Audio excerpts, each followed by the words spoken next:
everyone, I'm Megan from the Education Department, and this is my foster dog, Posey.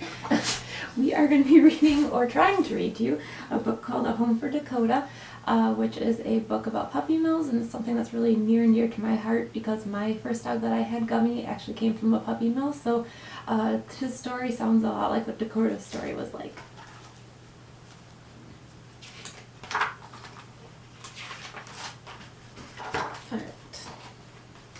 In that place, it was always dark and cold. We lived in shaky towers of crates, dogs above and dogs below. We could hear each other, but we couldn't touch or see each other. It was cold, and I had no fur. The only warmth I remember was puppies. Many, many puppies, but they were taken away each time, and I didn't get to see them again.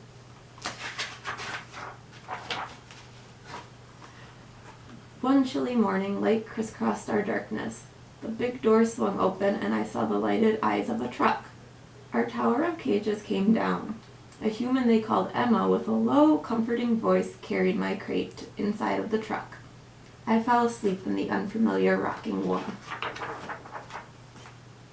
I awoke in a soft nest. Beyond me, I saw a very bright light. I could see fresh water in the corner of my little room. I hadn't walked for so long that I could hardly take a step without falling.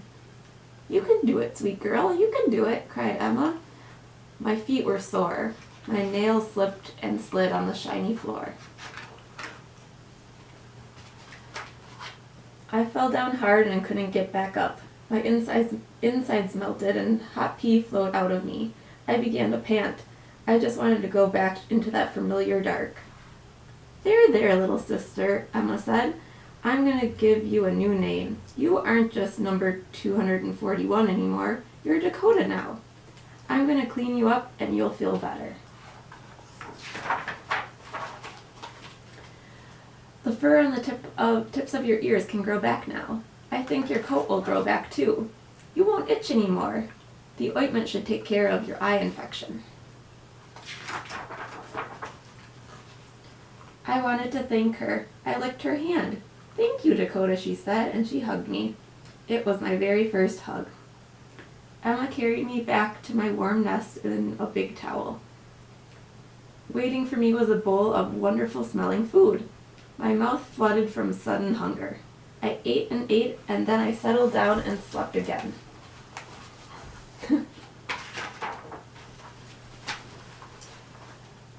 Days followed days, and sometimes I walked painfully down the hall to visit Emma in her office.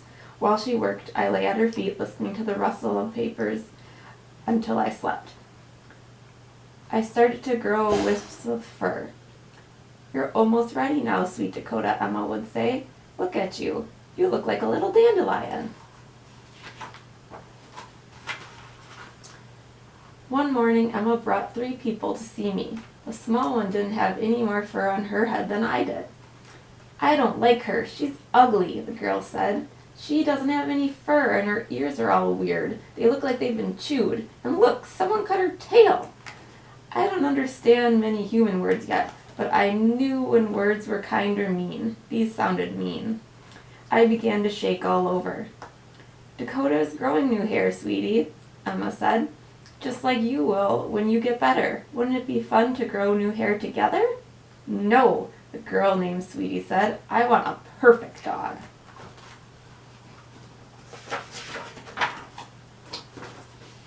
Emma came back to see me after they left. "Don't feel bad, Dakota," she said. "I have been out to visit them, and I think they're the right family for you. Sweetie's going to love you for who you are. She just needs a little bit more time." Many days later, those 3 came back. Sweetie looked at me again, and this time her voice sounded kind. "I've been thinking a lot about you, Dakota," she said. "Let's try."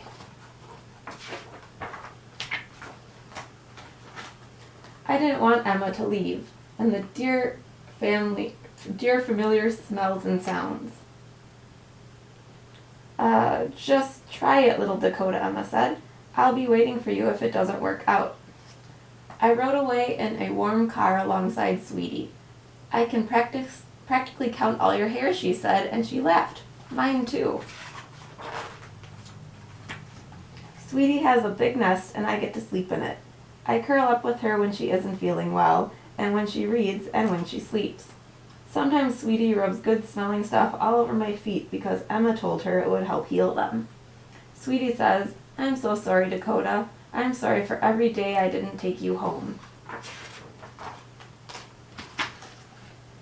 I don't count days the way people do. Sweetie loves me and I love her. That's all that matters. And we both began growing back our hair. So that is the end of A Home for Dakota.